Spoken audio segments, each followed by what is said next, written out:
And we are live. Hey guys, welcome to the Superherocuts show where we talk about things Marvel, DC, and Star Wars. It's your boys TB Hayes, joined by Comic Cuts. How you doing, bruh? I'm good, bro. How you doing? Doing good, man. Feeling good. Not sick, so that's a good thing. It's the way to Um, be. yeah, man. So we do have a filled docket for you guys. We have a lot of things to talk about. So, yeah, man, I'm ready just to get right into it. So the first thing, obviously, you guys want to know our opinions on Blue Beetle. I did not post a review on Friday, so I kind of wanted to save my opinions for today's episode, so like I can give you guys a fresh review and opinion. So, let's start on opinions about Blue Yeah. Beetle. So, how did you feel about Blue Beetle, bro? I hated it. I absolutely hated the movie. I almost walked out, and I may as well have walked out because uh, I stopped paying attention to what was happening towards the end of the movie because I was so pissed off by this movie.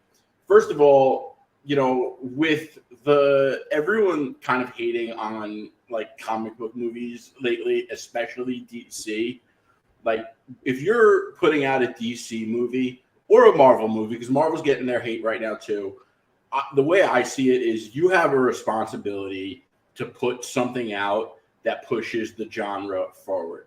You can't be putting out this kind of generic nonsense in today's comic book movie climate.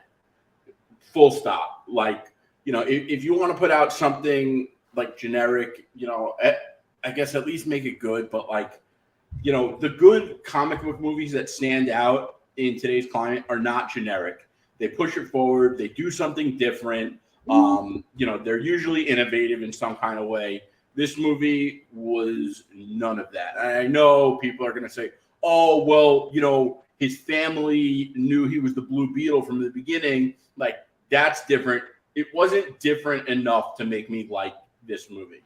And I don't want to get into like the activism part of the movie as much because that's just not what we do here, and like unlike certain projects, I don't want to be divisive, but when you do make a project and it feels very activist-y, you are going to divide a lot of fans, and I felt like I was one of those fans that was divided against. I felt like it was kind of condescending in a way, and this is as the most I'll probably ever say on it, like in the show. But I feel like I have to tell you why I didn't like the movie. I felt like they kind of drew a line in the sand, and it was like, condescending to people that don't see the world the way the makers of this movie did. And I went out of my way and paid money to see this movie. I really wanted to like this movie. I'm a big DC fan. I didn't know much about Blue Beetle going into it. I wanted to like this movie. I was super excited about it. And I was just like, damn. Like, and I don't really remember leaving a movie feeling like that, or at least I haven't in a really long time. And it left a really bad taste in my mouth. Yeah, Kamikaze, can you move your mic a little bit? Like, Yeah. Perfect. Okay, so I actually disagree because I liked the Blue Beetle movie. And watching it the second time kind of confirmed that I did like it. Blue Beetle for me was an enjoyable watch. And I liked Blue. I liked it. And you are right to where like it isn't like they did anything that was like super like cutting edge in the Blue Beetle movie. To me, they did play it very safe, and I think that was a smart move. I, like to me, like with like the Flash, right? They took a big risk, and we saw how that didn't pay off at all. So with Well, like Blue Beetle, it was the traditional origin story. Excuse me, it was the traditional origin story, and I was actually really satisfied with what they had. I did have a few problems, but I'll get into that later on in the when I give my analysis. First off, the things that I liked, I loved the suit and I loved the practicality of the suit. If you guys looked at the set photos, this suit is not fully CGI. This is actually a real suit that he wore in the movie, and you can tell by that.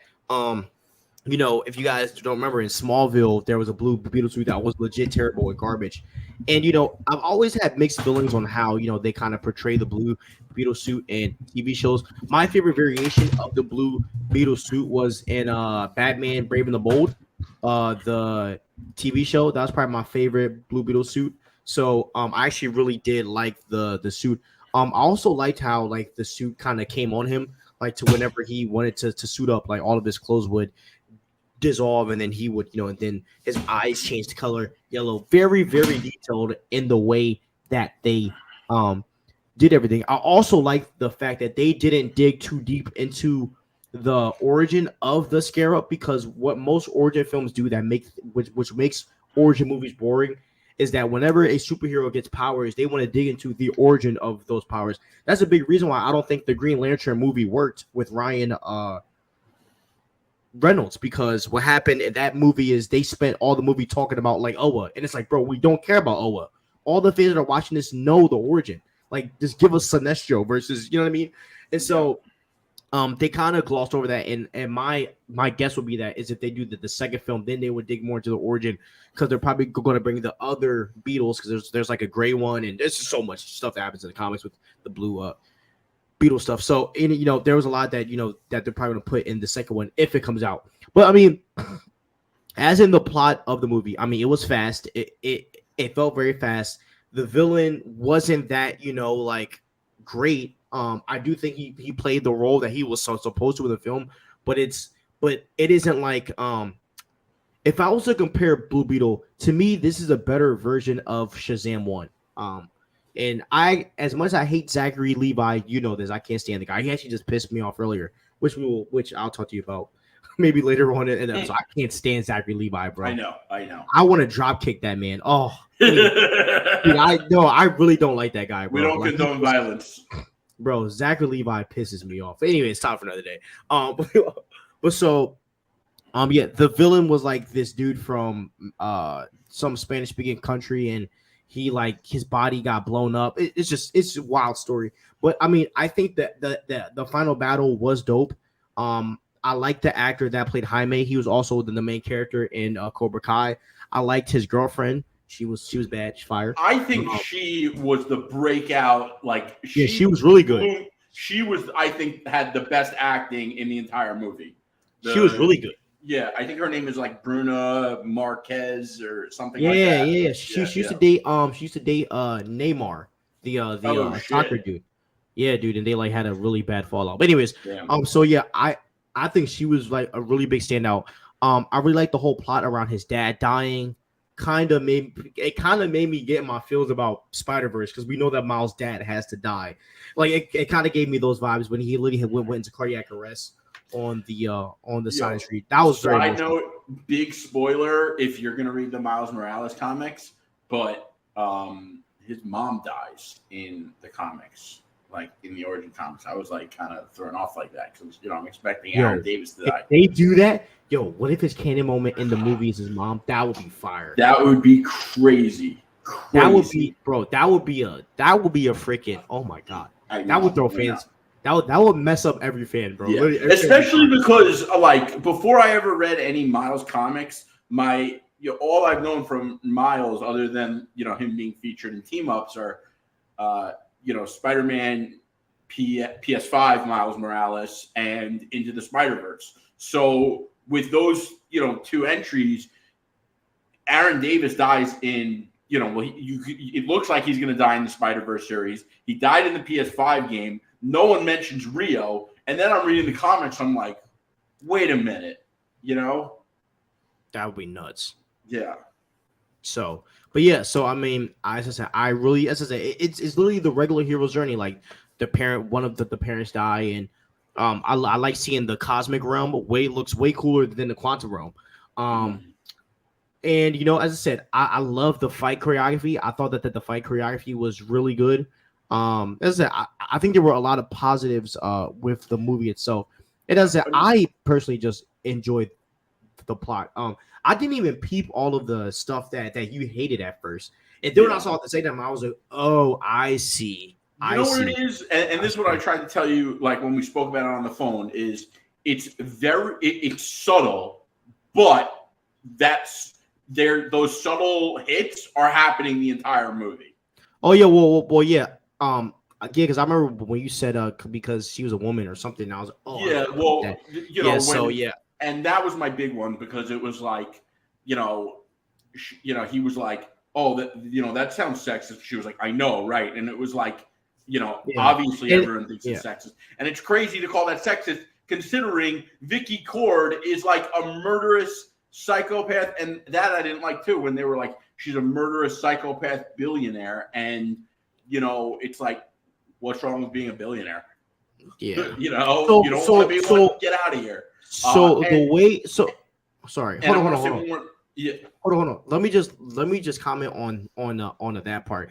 The way that I kind of read that is I thought she was being sarcastic when she said because she was a woman. Like I thought that was kind of like sarcasm to using like feminism, but like she's nuts. Like that's why she didn't get. That's why he didn't give her the company. So I thought that was like sarcasm. And that, well, so I don't think it was sarcasm because he says it. Jenny's kind of like, duh, or whatever she says. And then when I was watching it, I'm like, how could you call it sexist when, Vicky Cord, the woman Susan Sarandon, or if I'm pronouncing Susan Sarandon's name right, you know what I'm talking about. And she was like out of her mind. And then there was the billionaire thing when you throw in the word billionaire with murderous psychopath. And it's like you're talking about being a billionaire, like that's a murderer and there's no difference. It's crazy to me. And a lot of people, complain that comic book and comic book movie culture like promotes people not making money. And I don't like that complaint, but it's an interesting complaint because when you think about most of the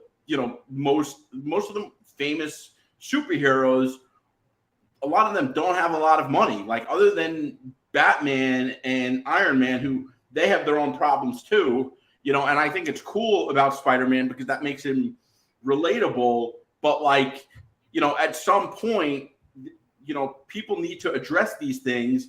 And I don't think it's cool to talk about billionaires that way when, if you want to have a family, look after them and take after them, like making something of yourself and making money, it shouldn't be looked at like a bad thing. And that I thought was terrible. And it really pissed me off.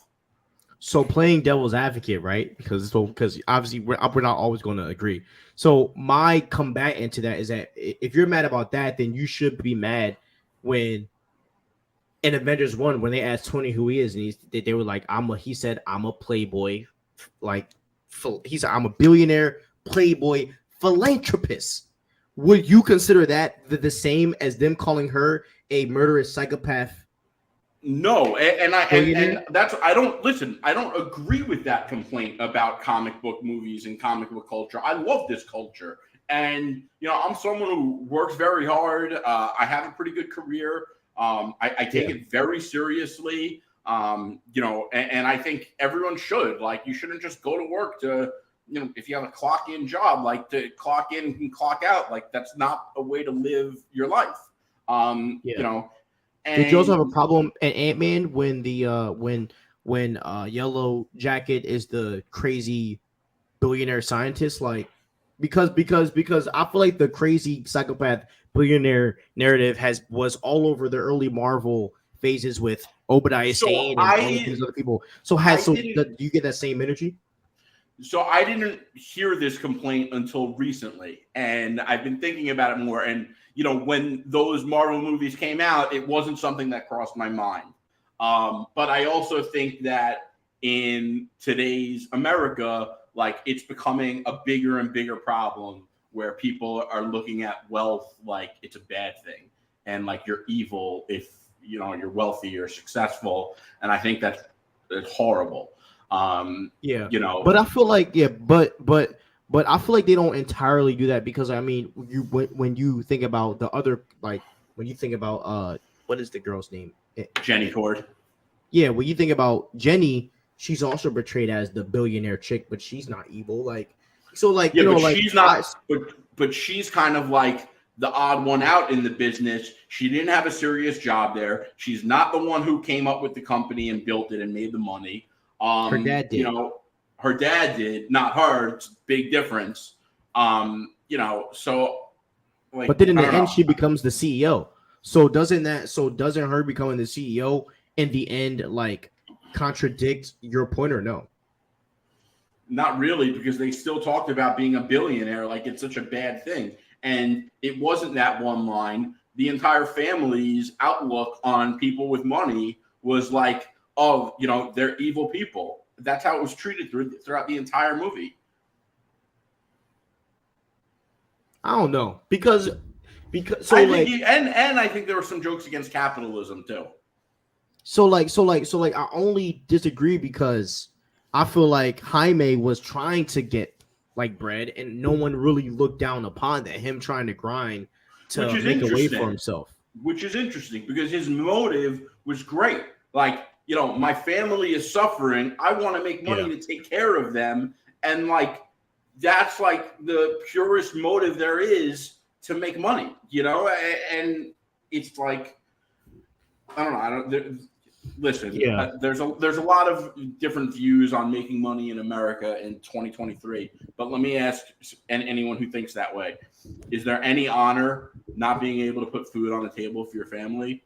That's what I'm saying. So so when the actual copy drops, I would love for us to rewatch it and you put aside those things and just watch it. I feel like you might come. I think you'll walk away with a different viewpoint, putting a lot of those things aside because I do feel like there's a lot of good stuff in the movie and respectably, because that's how I felt when I saw what's that one movie I freaking hate? Like when I saw Avatar, right? There's a lot of good stuff in Avatar too, but my hate for certain parts that I despise took away my view of actually loving the actual film. So I think that like I really believe that if you got to watch it again, you would be like, okay, these parts, like there's a part of the movie that does piss me off. But there are some really good parts in the Blue Beetle movie that I think you would adore and love. Like, well, I'll tell you this. Because the fight scenes and the flying, all of that stuff was literally, to me, was top tier. And it was honestly amazing. Like I really enjoyed the Blue Beetle fight scenes and Blue Beetle when he first got his powers and when he went to space and Jaime's family's interactions and then him and Jenny Cord building a relationship. I think there's a lot of juice there that they put, you know, that I think made like not that bad. Up until the middle of the movie, I was kind of like, I'm not having a good time with this movie. But I'll tell you the beginning of the movie I really liked. I was like, and the one other complaint I'll have aside from its politics was the what was it? I just had a tip of my tongue. I didn't like that it took Jaime so long to kind of like have confidence in the suit.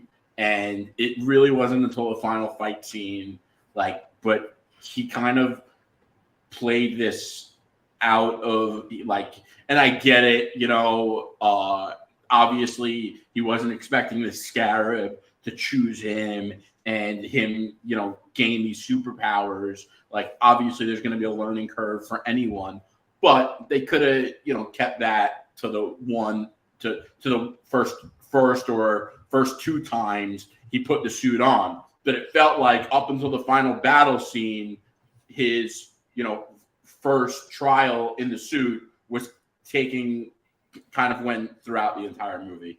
And that wasn't like, it kind of felt like they were doing it to make the movie funny and silly. And another, back to my original complaint about the movie was, you know, in today's comic book movie climate, you need to be more responsible with the movies and shows that you're putting out and, you know, making it extra silly, you know, for comedic relief. Like, what are we all, starved for comedy? Comedic relief should sound so stupid. Yeah. I think that it was actually faster than usual, you know, because I felt like when Jaime let his scarab, when Jaime let his scarab take control when he first fought that dude or whatever, I mean, he's learning it, and then he figures it out when he goes to save his parents. Like to me, that's a pretty early that's a pretty early timetable for him to figure it out. And then in the final battle, he's just demolishing everyone. Did you like the final I battle scene wasn't though? paying attention by that point. And like that's what I'm saying, bro. Like I swear to you, bro, if you watched the final battle, you would have loved it. This movie is ASS shut the F up. And you see, these are the type of people that were like, if you was in my face, bro, you wouldn't say this to me. Like, you wouldn't. Keyboard warriors. Like, I agree with you, but like, why do you have to talk like that? Who the hell do you think you are? Yeah, because if you was right here in my face, you wouldn't be saying that, bro. And also, come to Delaware right now, and you wouldn't say it. You wouldn't say it. First of all, also, why did you have to put asterisks over the word fuck? Like, does that make it not as bad, or does it make not to, like, you know what, Gioy, here we go. I just dropped the link in here because the way that we do things here is you don't just say comments and just leave. You actually got to back up the actual stuff that you're saying and actually talk to us with some knowledge. So if you were actually competent, you can actually talk, jump on the show, bro. And I would love to talk to you face to face. I'll probably agree with a lot of the stuff you're gonna say. Oh yeah, for sure. But that is not the way. That is not the way you come and talk to somebody, bro. And you know, and you don't know. And this is the problem with a lot of comic book movie fans, that they feel away. And because I disagree, or because you and I could disagree with someone, you want to get all mad and tell me to shut that up, bro. I like the movie. So what? You know what I mean? Yeah. I mean, I love Doctor Strange, Multiverse of Madness. He hates Doctor Strange, Multiverse of Madness. Like, and there's also movies that I hate and he loves. I hate Doctor Strange 1. He loves Doctor Strange 1. You know, I mean, it's apples and oranges here. But anyways, so yeah, man, all in all, I think Blue Beetle was a good movie. You obviously don't think it isn't. We are torn apart for once. Finally, we actually disagree on something. I feel like we've been agreeing on something. And like a strong disagree. Other than cameos, but oh, I got to talk about, I think that's on the docket, the Secret Wars. Is it? Because if not, I meant to add that. We can just add it. We talk about do you know what's hilarious, bro? The Ghost Rider. I want to talk to Ghost Rider. Oh, bet. What is hilarious though, bro, is on the John Krasinski video that I posted, a lot of people are basically commenting like, I could see this actually like being a thing. Yo, I could too. You know what's weird? I saw a lot of people say, like, when I first saw this, I was like, what the fuck? And then I was like, you know what? He would actually kill it. And that was the same exact reaction I had. Because when my dad's best friend, I remember, and I think I told you this word for word, my dad's best friend, he I was with my parents. He came over and he was like, that show Jack Ryan is fire. You guys got to watch it. And I was like, who's playing Jack Ryan? He was like, John Krasinski. I was like, no way. And he was like, I know, but like he killed it. And if you haven't watched Jack Ryan, you are sleeping. That shit is fire. Exactly. So here to come, this dude said this actually sounds like it can work, and then the other dude said might actually work, and then the third guy said who? Yeah. But yeah, dude, it's funny that people are actually like saying like, yo, I can actually see that. That's kind of crazy. Yeah. Okay. Next thing. MCU reboot. Okay, so let me add Rebel Moon into our doc. I know you wanted to talk about that.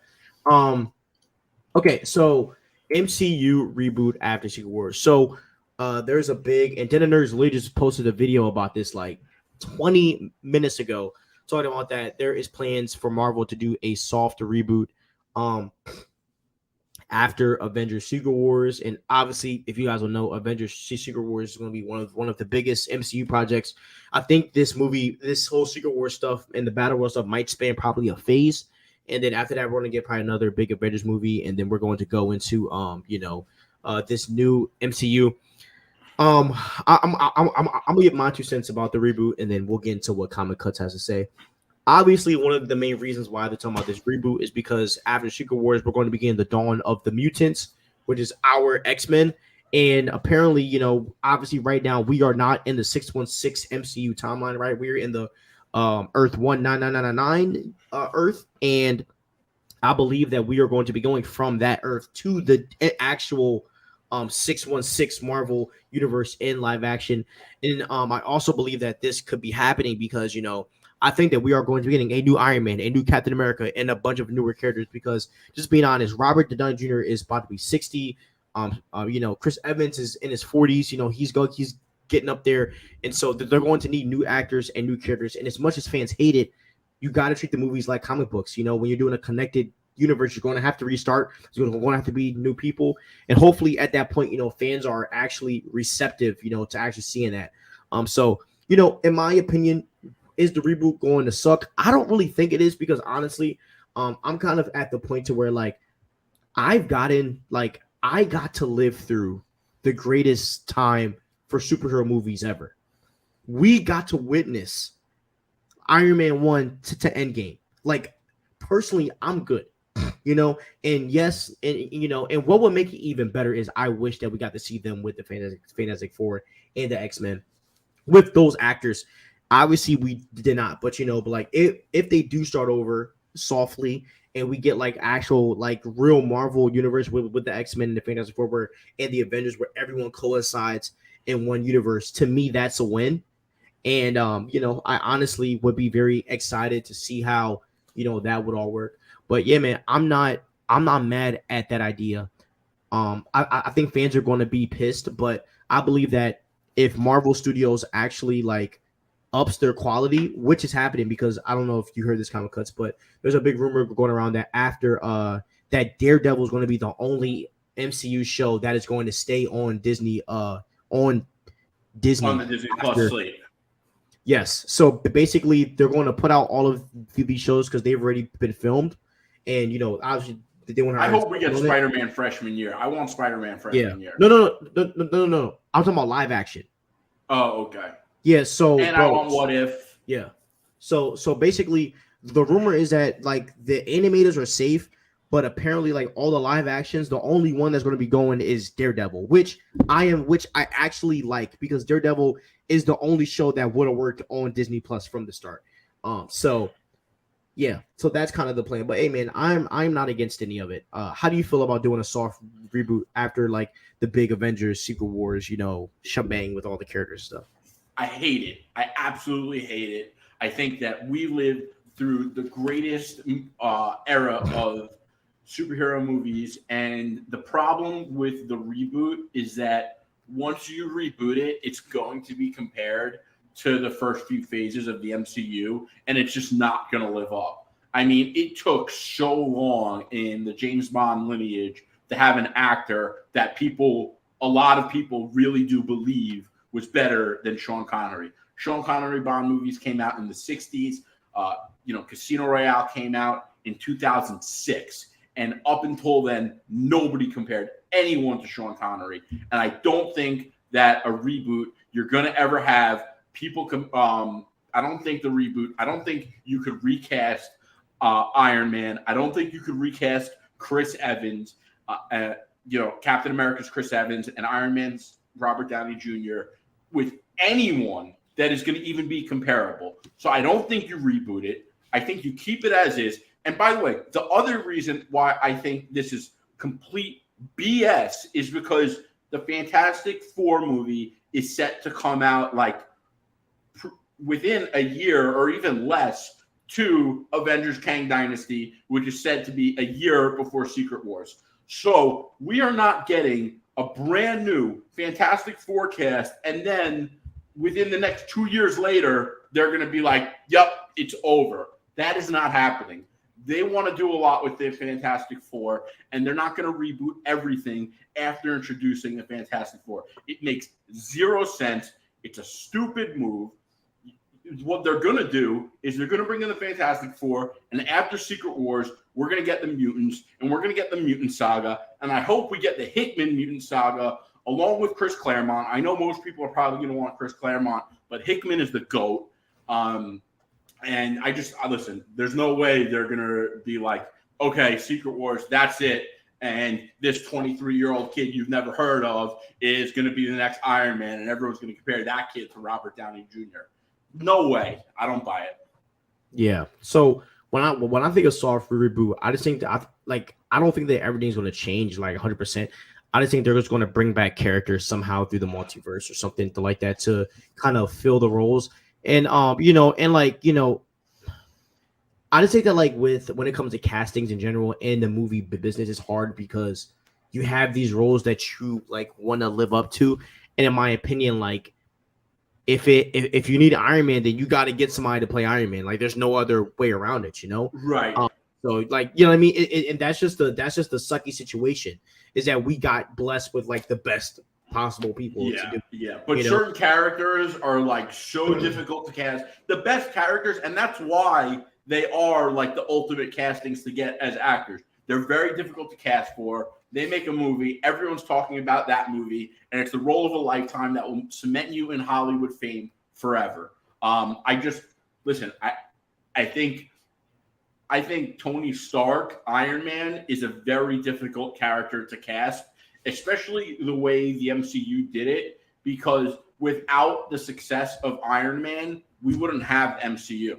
So if they do this soft reboot, and say they do the soft reboot and they say, we're going to keep this Fantastic Four, we're going to move them from whatever number the MCU universe is to the 616, which I also don't think it's the 616 because the comics are the 616, and they can't say that X, Y, and Z that took place in the 616 comics didn't take place in the 616 live action universe. If it's the same universe, it's the same universe, period. And I think it's going to be harder to drive that point with the DCU because they are doing the same universe. I don't think with the comics, but they're doing it with games, TV shows, and movies. So it's going to be a shared universe and animated across multiple levels of entertainment rather than just movies and shows. So the DC is innovating there, and I think it's going to be difficult for the MCU to not be following form in that way. I want to be completely honest, bro. But I do think that with these castings, like whatever movie they want to put out after Secret Wars, whoever's solo movie it is, or say it's an X-Men movie, if it's an X-Men movie, that's going to be riding on Cyclops, Wolverine, or Professor X, Magneto, whoever the case may be. There will be two guys in there that it's going to be riding on. If it's an Iron Man or Captain America movie, and that actor is going to have to be able to, carry faith on his back the way Robert Downey Jr. did. And I don't think many people, period, have the ability of doing that. Yeah, I still don't think that if we got a new Iron Man, he would have to play as big as role as RDJ did because we'll have a Reed Richards.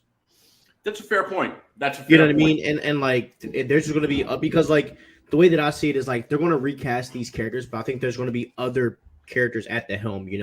Like if it's a new Spider-Man and all this, like I think there's going to be like more people. And obviously Spider-Man's Peter Parker's way easier to recast. So but as I said, they'll figure it out. Yeah. So and by the way, I do believe that when the DCU starts. Like I believe when Superman Legacy drops, I really think that the DCU and the MCU are going to kind of switch spots. I think the DCU is going to blow the MCU out of the water, and I believe that we are about to witness like the second greatest stint of superhero films like ever. And I think they might surpass the MCU just because I think DC Comics has just better characters than Marvel. Like Batman himself is just more interesting than almost the whole MCU, other than friggin' Spider-Man. So listen, I don't disagree that I don't know if DC. It's tough for me because as much as I love DC, when I'm reading comics, like I'm a Marvel guy over DC, even though Batman is probably my number one as a favorite. And the one thing I think that Marvel has always done better than DC in terms of comics is pound for pound, like they crush DC. If you like a Marvel character, there are way more comic book runs and series of that character that are good than there are of that DC character. And if you're a big DC guy, say you're a Flash guy or a Green Lantern guy, like there's only so many runs of said Flash, whether it's Wally West or Barry Allen or Hal Jordan, that like you would even rank in your top comic runs of all time, where like There's multiple Spider-Man runs that are fire. There's multiple Iron Man runs. There's multiple Avengers runs. I mean, you know, it would take you a long time to get through an archive of one of the top Marvel characters where, like, you know, you go through Batman, like you could go, and Batman they have the most of, but even still it's not as many. And, you know, I just think that there's going to be less to pull from there. But for all the James Gunn haters, you know, James Gunn is the king of taking inspiration from the comic books and innovating the rest of the story. Like his movies, they're not like comic book adaptations. They're based on comic books. He wrote most of it completely on his own. He made Guardians a household name. Like Guardians was not a household name at all. Like right, and the they story were not isn't based. It's not. They're not necessarily based on a comic book run like every other comic book movie. You know, and he is like a one of a kind in that matter, where he writes the story on his own and then directs it, rather than having it inspired by the comics. And as much as I love, you know, directors following the comics, it's because so few have the ability to do what James Gunn can do. Yeah. And James Gunn knows how to write a story that still stays true to the characters. Like, you know what I mean? Because like he took basically Rocket's origin and wrote a whole movie around it, but still stayed true to each of the characters, which is something that you don't see. Even the Russos aren't that good to do that. I do think James Gunn is the best director out of all the Marvel guys. Genre. Yes. Now I do think that the Russos. Actually, I'm going to take that back, man. No, I'll take that back. I'll take that back. Also, here's the other thing about the Russos. The Russos are different, bro. They're different, bro. They're different. And when the Russos came on for Winter Soldier, people were concerned with. Yes, because they were comedy. People were concerned. But people were before, you know, the complaints about the Russos, people were concerned about the direction of the MCU before Winter Soldier dropped. And the Russo brothers fixed that trajectory, and people forgot they were ever concerned about the trajectory of the MCU. Because Thor Dark World did bad, right? I'm pretty sure that's why. And everybody was like, oh, God. Yeah, but then people love Thor Ragnarok, so. I hate that movie as the years. No. As the years go by, my dislike for that movie grows. I'm not going to lie. I never really cared for Ragnarok. It's good, but I see all right, I'll talk for another day because we'll be on this for an hour. All right. Yeah. Spider-Man 4 rumors. Okay, so I watched a video yesterday about Spider-Man 4 stuff. So I want to run these apparent rumors by you, Comic Cuts. You tell me what you think. Mm-hmm. So apparently, and I was gonna make a video on this, but I'll just talk about it here just because we're on the pod. So basically, the rumor is that they're going to dig really deep on how Peter got his powers. And basically, so I was doing some backstories, and a lot of people are speculating that Tony found out about Peter because he hacked into all of S.H.I.E.L.D.'s files. And basically, remember in Winter Soldier when Natasha Romanoff released all of S.H.I.E.L.D. stuff? Yeah. Tony ended up finding out about Peter through there because Nick Fury was basically keeping tabs on all of the superhuman people there. And there's a big rumor that Peter got bit at the Stark Expo. And basically and not the one in Cali, but apparently there's another Stark Expo in New York, and Peter was at the Stark Expo for a field trip, and he ended up getting bitten there.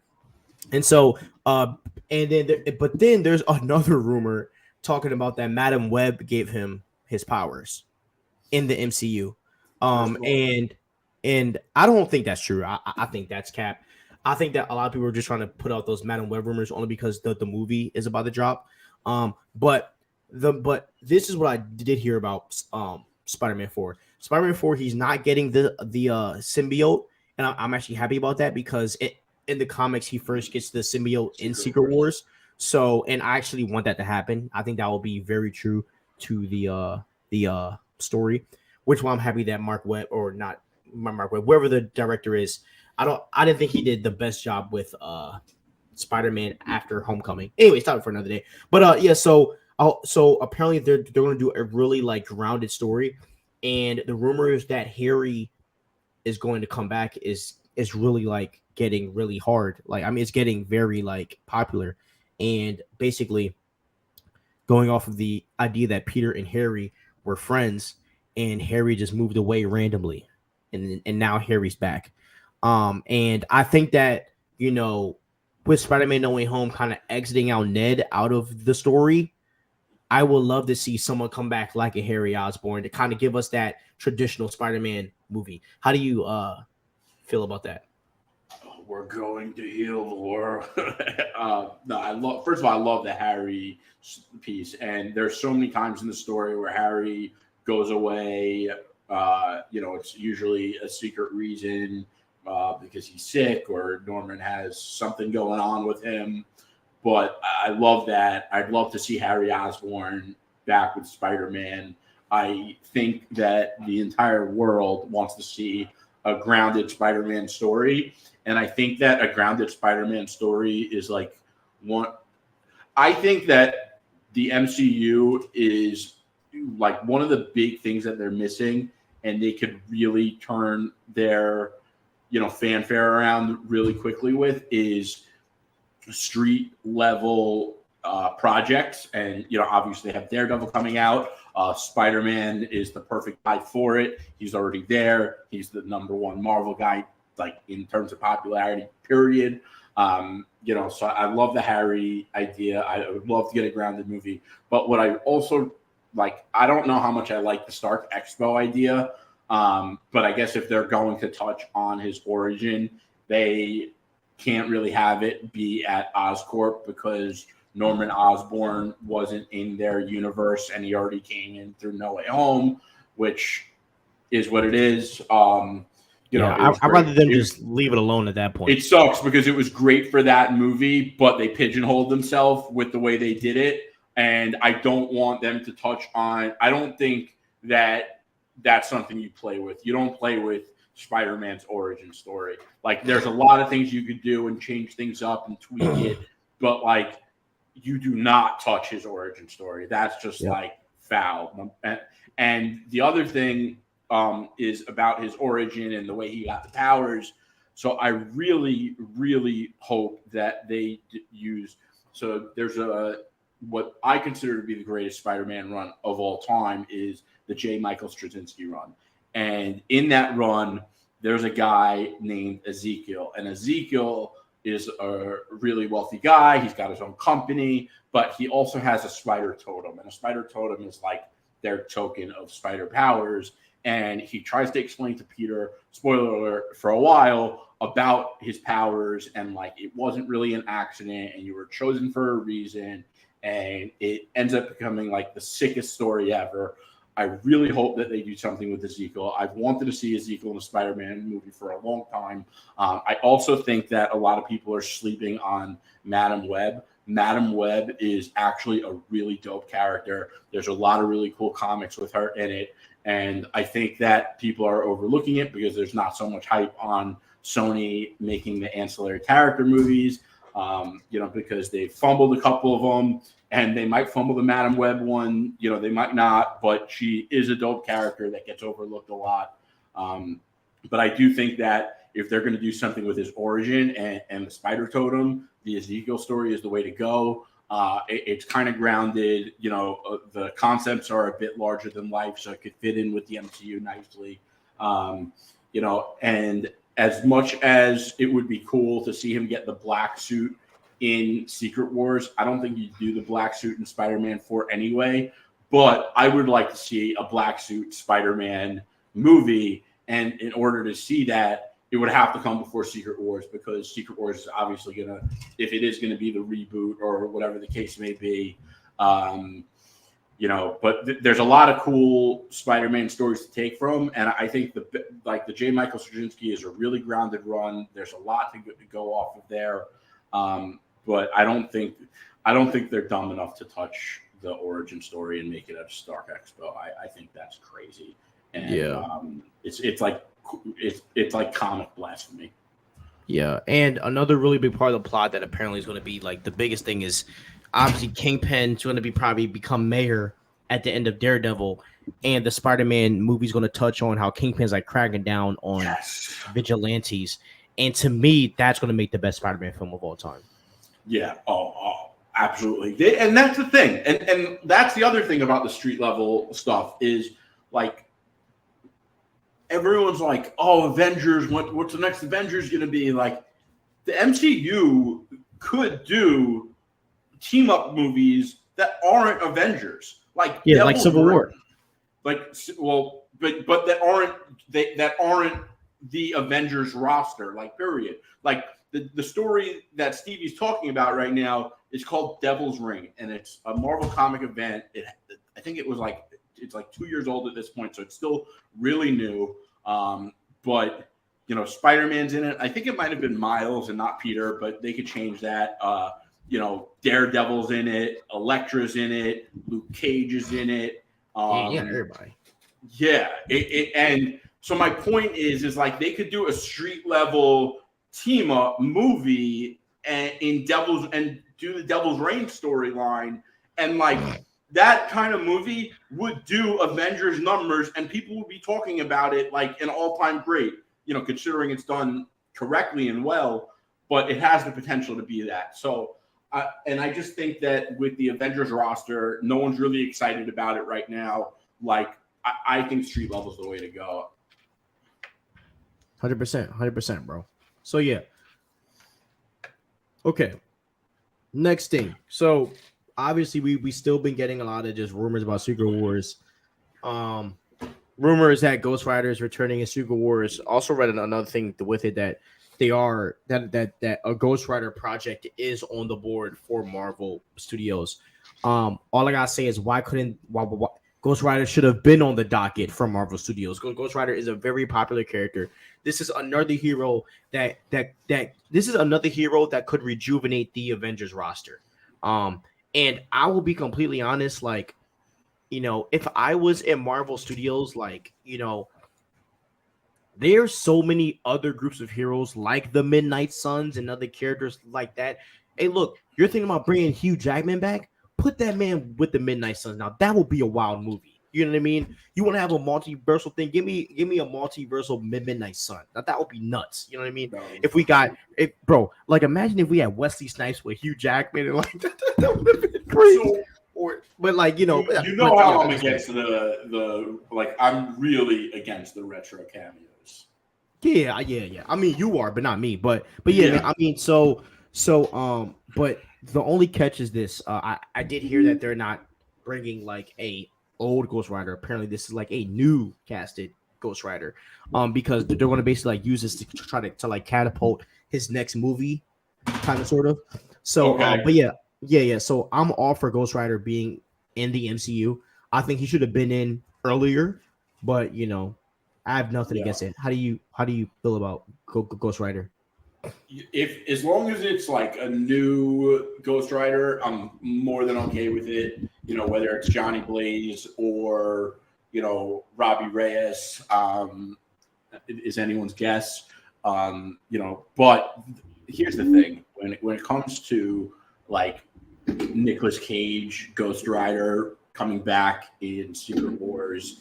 And all of these like retro cameos and like, Hugh Jackman is potentially coming back as Wolverine again in Secret Wars. That's awesome. Back. Here's my problem with it is the hype. It's easy to hype up a movie when you tell everyone Hugh Jackman's coming back. For a movie like Avengers Secret Wars, the movie that's going to cap off the multiverse saga, the hype for that movie needs to be earned through the story, not based on retro cameos. And that's where I have a problem with it. If people are bought into the story and then you want to bring those guys back, I'm not saying I'd be fully on board with it, but it would be an easier pill for me to swallow. I think that's Kevin Feige's goal right now. Like I think he's working on making the stories better. So when we get these characters, it's going to help make the story better. But I do think like you kind of sort of have wrong thinking because bro, it's the multiverse. Like, of course they're going to bring back the older people. This is the only time that they will be able to do this, They And and and, keep and to doing it. me, that this is going to honor, what came before us. Because I mean, like I feel like as a community, Marvel fans have crapped on the older X-Men and crapped on all of these other characters, and I feel like Kevin Feige bringing them back and redoing their costumes and making them look better. Not like Multiverse of Madness, like Multiverse of Madness, that was criminal what they did. But I mean, but if they actually do it right, like with the way they're doing Hugh Jackman, showing his new suit and actually giving us a comic accurate version of him, like if you do these characters justice and they feed the story and you don't just rely on the cameo, I have nothing to complain about. You know what I mean? And that's just kind of how I and that But because like but it that's what I see. seems And plus, and you also gotta think about it this way too, bro. The big reason why Kevin Feige is doing this is because he worked on those X-Men films. He's cool with all of those people. And I believe that this has always been in his plans from the start to bring back the people that he started with. So I feel like these cameos, like yes, in Doctor Strange they abused it, but I do think that Feige is doing it out of a different type of heart. It isn't just like making sure that the story relies on it. It's just the idea of like these are the people I started with, so. Here's the thing. Like I right now, nobody is liking what's going on in the MCU. Nobody, and all the hype. Anytime the MCU is getting hype right now is based off of cameo rumors, which is crazy. And Multiverse of Madness, the entire movie rides on the cameos, and they still felt the need to insert America Chavez into the movie and blow it up even further. So I have a problem when the MCU isn't in a good place right now, and all the hype is based off of retro cameos. Yeah, I mean, and look, bro. I think that will change as we get more content and fans start to consume better content. I think, but right now it's just everybody's fight or flight. Like as I said, I'm not writing on cameos for Secret Wars. Like I want to see Tom Holland Spider Man. I want to see Sam's Captain America. Like I want to see those characters.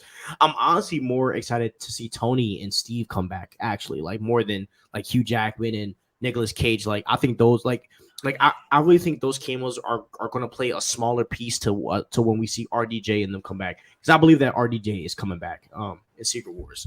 I think those are kind of the big comebacks, more than the other people. Yeah. But like all in all, man, as long as it's done right, I don't care. Yeah. Listen, I don't think that if Kevin Feige asks RDJ to come back, I think he's coming back. Oh yeah, and I mean for good. But here's the other thing about that. If RDJ is coming back and Hugh Jackman's coming back and all those guys are and Ben Affleck as Daredevil is coming back, and that's all within the same movie, like you have to realize the amount they pay these actors. And I also don't know if I see all of them getting their, standard fee for that movie. And I don't know if those actors are going to come back without those standard fees. And I don't mean that to say that they're bad people because of that. If you heard what I said before, I'm all for, getting your money's worth. So I don't knock them for that. They've earned that. But like, I don't know. I just don't. Do you think that they're going to be able to pay Hugh Jackman, Ben Affleck, and Robert Downey Jr. and everyone else who's already in the MCU? Like, think about how much money that movie would cost. That's why I think they're doing it like that's. I think these no one thinks about that point, but like the logistics have to work. True. But that's why I think we're going to get cameos in both Kang Dynasty and Secret Wars. I don't think they're going to do them all at once. That'll be my opinion. That would make more sense. Yeah, I think they would split them into both. And I think that there's going to be a larger gap. I think there's going to be like a 3-year gap between Kang Dynasty and Secret Wars, because I think we're going to get the Battle World thing for a while. Yeah, because I think Kang Dynasty is going to put us into the Battle World. I don't know. I think they want it to be quick. I think they see that as part of the reason Endgame made so much money, and they want to do that for Secret Wars. The hype. I get it. Yeah. Okay. All right, now let's get into this next thing, okay? Nightwing movie is dead at DC Studios. So if you guys don't know, there was a Nightwing movie that was in the works before James Gunn came. Finally, they canceled that project. Look, this is how I feel, okay? As all of you know, Robin is my favorite character in the DC universe. He's my favorite hero of all time. Dick Grayson is my favorite character of all time. Dick Grayson is my favorite Robin. Nightwing is one of my favorite characters of all time. I am happy that this is not happening. DC has a really good habit of just doing random movies when they feel like it.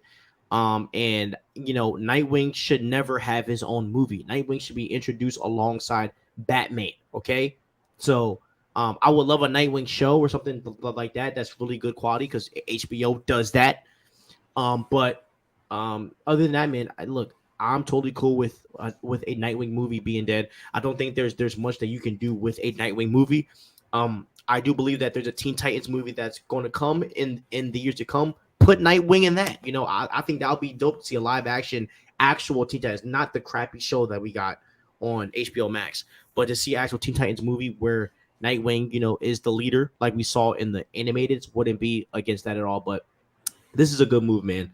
Focus, and this is why I say James Gunn is top tier, because James Gunn is focusing on the characters that matter, which, as me and you know, is Batman and Superman. So, and by the way, I still can't believe that we got a Blue Beetle movie before we got a Green Lantern movie. Obviously, in recent times, that is crazy to me, and. The Nightwing movie, that's the problem with a character like Nightwing is I feel like DC has had a dilemma with him for a really long time because, they had him as Dick Grayson as Robin. He's a sidekick. So they're like, okay, let's make him Nightwing and, make him a standalone hero in his own right. And people still look at him as a sidekick. And what was that comic event last year? Yes, when they made him like the center of the DC. Yeah. What was it? Infinite something. It was an Infinite story. Which was actually dope. I ain't gonna lie. It was actually kind of cool. Oh, I didn't read it. Hold on. DC. You didn't read it? No, not the recent one. I think you would have loved it. Are you talking about the one from last year? Yes, you would have loved it. I thought it was really good. Dark Crisis.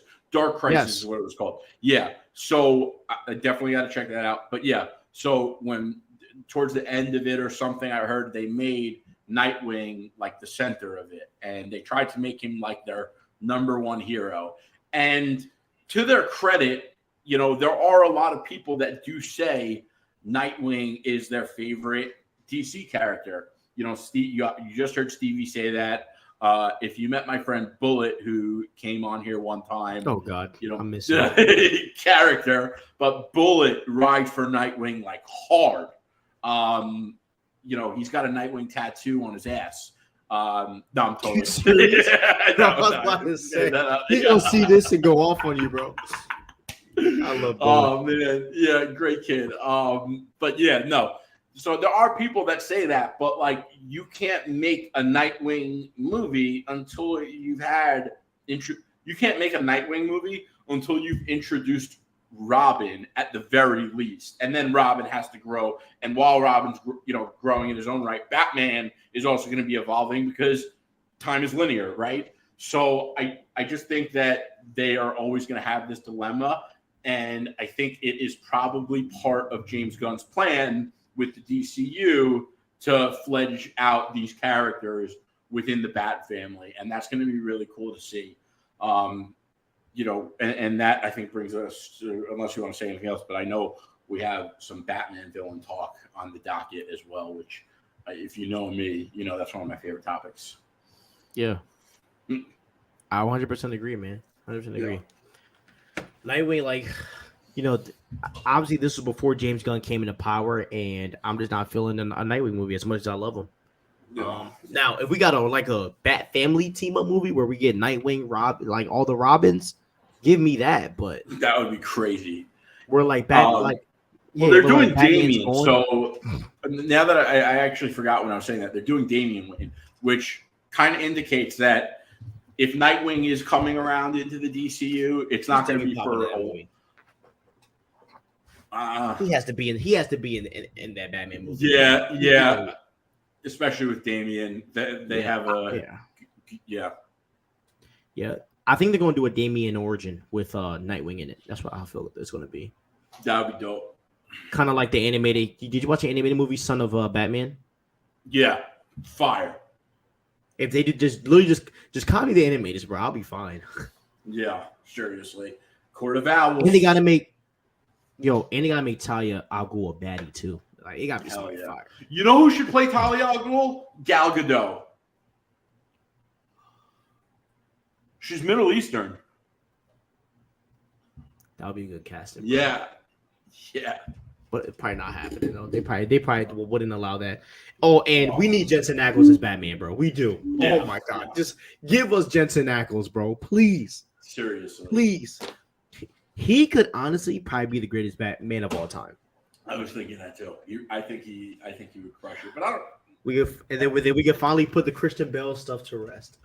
Lord, man. All right, Did you see that thing I posted yesterday? Which one?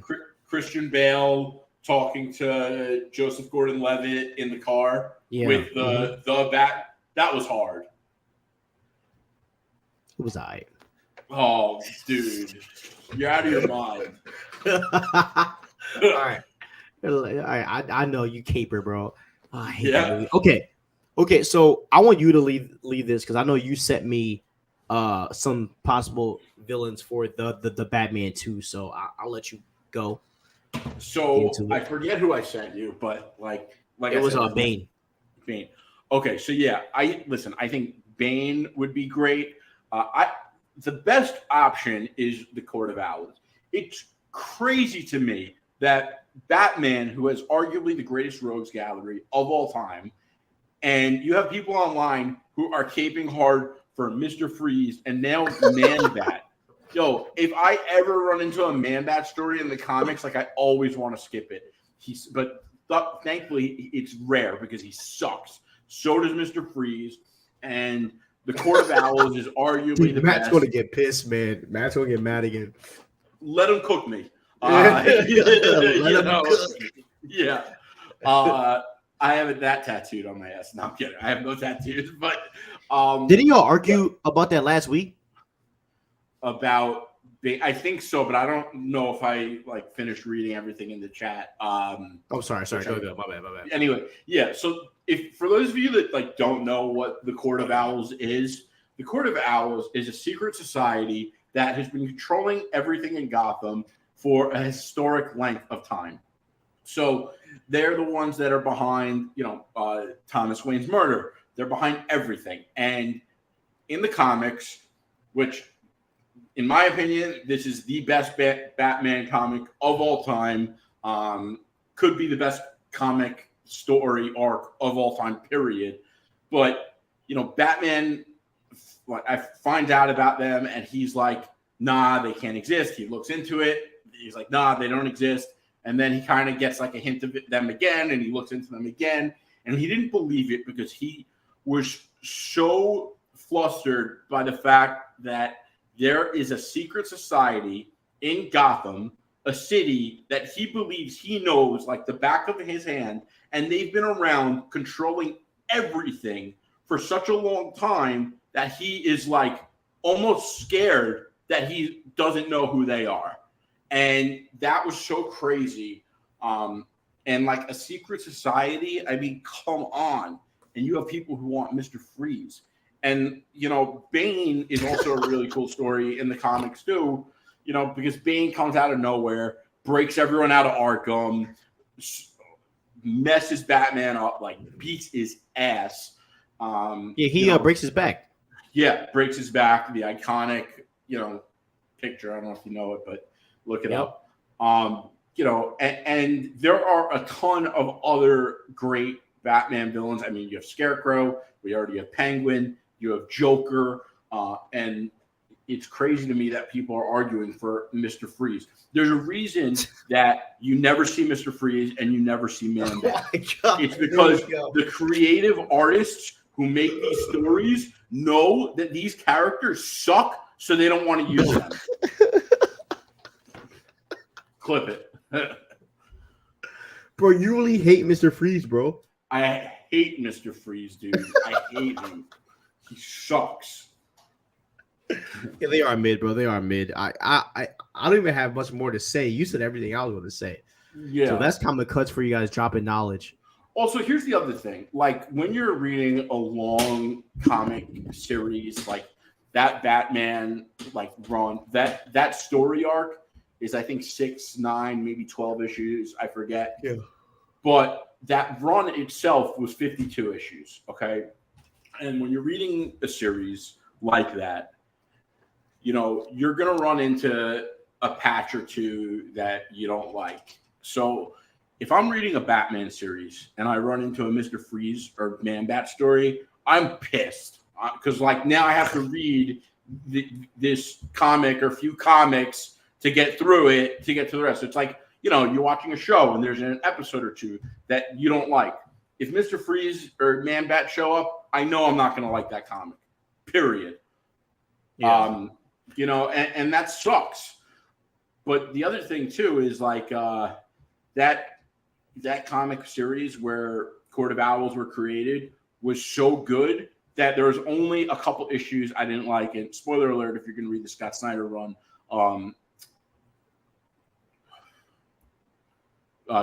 Commissioner Gordon becomes Batman for a bit. And that, like, pissed me off. It was annoying, you know, so I didn't like that. But that run was so good that was like 3 or 4 comics out of 52 and that was the only ones I didn't like. But, you know, like, yeah, I'm kind of losing my words, but I got my yeah, I mean, look, man, Court of Owls is the way to go. I don't know why you wouldn't do it. I think that there's so much you can do with Batman. Go ahead. Yeah. So what I was also going to say about Court of Owls is they were invented in, hold on, I'm going to tell you exactly, Court of Owls' first appearance. I think it was like 2010 or something, I want to say. 2012. Okay. So they came out in 2012. That was their first appearance. They have been used so many times since then. Why?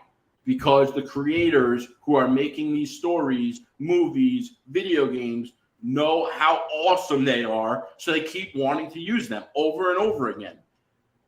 You barely love them in Gotham Knights. Exactly. and they were in Son of Batman. They were in the Gotham show. So, like, there's a reason why, and I know people are like, oh, we don't want another Joker. It's always the Joker. There's also a reason why they always use the Joker. And it's because he's a kick-ass villain. He's like a one-of-a-kind. They try to knock him off. You know, they always try to make, what's his name, Green Goblin like Joker. It's purple and green. He's got the laugh. You know, obviously it's not a one-to-one knockoff, but, like, you know, he kind of is a knockoff of the Joker. But there's no one like the Joker. And the Joker's always used because he's a great villain. And I know some people get tired of it at this point because he is used a lot. But you can't deny he's an amazing villain. 100%. So, Comic Cuts broke it down for you guys right there. So, I'm not going to say a word. I'm going to just clip that up, and that'll be a video of its own. All right? All right. Now, Rebel of the Moon. How did you... I know you wanted to talk about it, so go ahead, bro. You started. Listen, this trailer looks fire. Like, and you know so much went into it with the video effects, the lighting, the costumes, the acting, the detail. I mean, even the sound mixing sounded amazing listening to it on my iPhone. I'm going to watch it on my TV later tonight. But, you know, as great as it looks, I shouldn't be surprised that, you know, Zack Snyder was trending number 3 today on Twitter. And the Snyder fans were at it once again with a shitty take. Okay. And they're saying that this movie's better than Star Wars and all these crazy takes. And it's like, Bro, I gotta talk about that. Yep. You saw a 2-minute teaser trailer. Wait till you see the damn movie. It's so dumb. Like, yo, I mean, and it's crazy because, you know, I said the other night at a dinner, like, someone brought up like a foreign country's politics, and they asked me what I thought on it. And I said, I'm not very informed on the topic. Let me read into it later, and I'll get back to you. And everyone was like, you know, that was a really smart response. And it was crazy to me that everyone thought it was like so smart. And I realized why after. And it's because when someone doesn't know something, they try to act like they do. And 100%.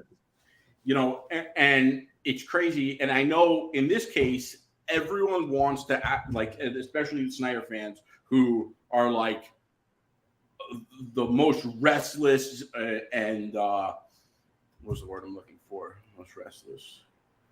The most insufferable group of people on the internet. Yeah, you know, he literally has the most toxic fandom. He literally does. And I'm going to get into that in a second too. You know, it's crazy to me. It's like you haven't seen the movie yet, and you're already saying it's that amazing and this and that. Which, by the way, should indicate to everyone else who does have more than half a brain that it doesn't matter if Zack Snyder's movie is good or bad, because all it takes is a teaser trailer for them to say it's better than Star Wars, which means they don't actually care if the movie is good or not. They just want to say it's good because it's a Zack Snyder movie. And if it's a DC movie that's not Zack Snyder, they don't see it. We know they don't, because look how Flash did terrible in the box office. But Blue Beetle. They were going hard on Twitter all day long about how bad it was. So take everything they say with a grain of salt, okay? Because Zack Snyder made a movie. Whether they see it or not, they're going to say it was the best movie ever. And, you know, it's crazy. This movie does not seem like Star Wars to me at all. Yeah. What was the one thing I said, and I'm going to say something about that? You said something. I'm going to say something. Oh, I was saying how Zack Snyder has the most toxic fandom ever. Yeah. And here's the other thing about Zack Snyder. Okay, and for a while, I really thought that this guy was like a good-hearted dude, and I'm not saying he's like the worst guy ever, but if I were a movie director and I saw my fans campaigning to get another guy fired who didn't deserve it all day, every day on Twitter, I would say, hey, guys, talking about James Gunn. Yeah, as much as I appreciate your support, please treat everyone with respect or something like that. And it's crazy to me that Zack Snyder hasn't made any kind of statement to his fans with the way they've been treating James Gunn. It's actually because he don't like James Gunn. You know, you're me, because he don't like James Gunn, most likely. And it's very possible. Very possible. And he's probably mad that I feel like Snyder wanted James Gunn's job, and James Gunn got it. I think there is some jealousy there. And I also think a lot of Snyder's anger probably comes from what happened with Henry Cavill. But by the way, Zack Snyder probably does want James Gunn's job, but I think that DC and WB, they've had enough of the Snyder fans. They hate Zack Snyder. I don't know if they hate Zack Snyder or not, but I know they hate his fans. They gave his fans campaigned for years to get the Snyder Cut. What did they do? They gave them the Snyder Cut. And they still throw a fit towards WB and DC every day. Yeah, crazy. Yeah, his fandom divided the DC universe. Yeah. You know what I mean? So it's it is what it is. By the way, Zack Snyder and his movies wouldn't have the fans that they do if it weren't for the MCU. The MCU is the reason Snyder movies are famous, because they were they were something different than the MCU. The people saw the Snyderverse as a counter universe to the MCU.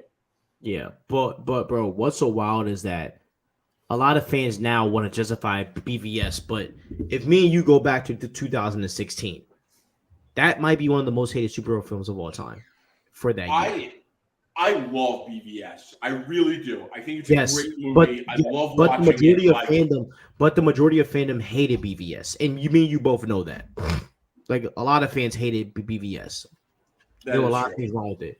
And so, anyways, back to Rebel Moon. I mean, to me, bro, I'm just being real. This movie doesn't seem like Star Wars to me. Everybody gets hype about the red blades, but if you watch the trailer, when the girl fights, her blades aren't red. That's the only shining blade that we saw. Now, all of a sudden, Zack Snyder has lightsabers. This is not Star Wars. It's nothing like Star Wars. Rebel Moon to me gave me no vibe of Star Wars. Just because there's alien stuff doesn't mean it's Star Wars. I'm still excited for it. I still hope that it's going to be good. But the Star Wars comparisons have to stop, And I think this is another case of Zack Snyder just clout chasing off of other people's stuff because he did it with DC, now he's doing it with Star Wars. Why did he have to tell us that? Oh, this is what I was going to do with Star Wars, bro. Just make your own content and move on. Like stop being a drama queen. Yes, and that's what Zack Snyder does, bro. He goes and pisses off these studios and then uses that clout to build up his own stuff. Like and Zack Snyder, drama queens too. I called one of them a drama queen on Twitter today. Who? Our movie news, who also goes by Zack Snyder's Justice League on Instagram. Yo, another thing, so Quentin Tarantino, like I think Netflix offered him like a crazy amount of money and a deal, and he was like, hell no. He wants to release his movies in theaters, and he made a really good point about straight to streaming movies. And as much as he's right, I think it's a really big problem that he's right, because hate it or love it, it's inevitable that cinemas are going to, at some point, be a thing of the past, okay? If you don't believe me, you're out of your mind. Now, here's the other thing. And yeah, there might be one or two or three that still exist, but it's not going to be a thing where everyone's going to be able to go see a movie that comes out locally whenever they want. Like, that's going to be done with. Now, what Quentin Tarantino said is that these movies that get released on streamers, nobody remembers them. It's almost like they didn't even come out. So I hope that Rebel Moon is an innovator in this sense. I hope that Rebel Moon is the movie that makes streamer released movies become taken seriously and, be remembered. And I hope they successfully build the franchise, because we need that to happen, and we need that to happen soon, or we're going to have a serious problem as a fandom. So Quentin Tarantino sounds smart, but he sounds like a freaking idiot. That's the dumbest. That is the most dumbest thing I've ever heard, and the reason why is because he's such an idiot. And this is why I think a lot of these directors think that they're the smart people. You're literally dumb, and this shows a lot of y'all are just stupid. And he's so he's an idiot. No, he's wrong, because there are very little streaming movies that do a sequel. Like, there's not that many Netflix movies that do sequels, and the ones that have done sequels, their numbers have proven to be good. When Extraction 2 did hella numbers, you know what I mean? Like, but nobody really talks about that. Did hella numbers. Well, You as a show, he's talking about movies. You as a show, yeah, but I'm just saying, like, but just because it's not talked about, that doesn't mean that like people aren't still watching it, because he never makes sequels. He made one sequel. But that's what I'm saying, bro. Like, Netflix, but how do movies stay popular? Off of sequels. That's how movies stay popular. I mean, and yes, there are a lot of one-off movies that are successful. When you're streaming is a whole different animal. In the areas of streaming, and this is why I think streaming is going, and this is why I think streaming is good, because streaming, I honestly don't think Netflix and them really care if these movies last. I don't think they make these movies to age to the test of time like Quentin Tarantino and them do. I think that they've embraced this one-off movie strategy, and it works for them. They make tons and billions of dollars doing it, and and I don't think making a one-off movie says that it's bad or not. I also think that they, and I think I sent you this. So Andrew Schultz I think, has a really good theory that I believe to be really what's going on with these strikes. You know, a big part of the strike is that if their content goes to, so actors get residuals, but if your show or movie goes to a streamer, the residuals aren't the same, because it's easy to pay residuals when, if you air a movie on television, you're getting paid for the commercials during the time when you air it. If I watch a movie on Netflix tonight, they don't make any difference in money that they do outside of my monthly subscription cost. So I see why Netflix doesn't want to pay residuals. But I also don't think that Netflix can't afford to pay these actors more on the residuals, which brings us to Andrew Schultz's theory, which is, why don't they want to pay the actors? They could pay the actors, everyone could go back to work and be happy. And here's the problem. I think that these companies are full of shit about the numbers that their content is doing, and they keep investing into making more and more shows. I mean, the rate of entertainment that we're getting from these streamers is insane. And they're doing it in the content wars because they're all fighting to be the top streamers and build their base right now. But I don't think that the numbers are doing well. And I think that if they were going to pay them the residuals that they want, they would have to release the raw numbers of what their content is doing and how many people are watching it. And they don't want those numbers getting out there. And I think that's what they're really protecting. And that was Andrew Schultz's theory, and I 100% agree with it. It makes total sense.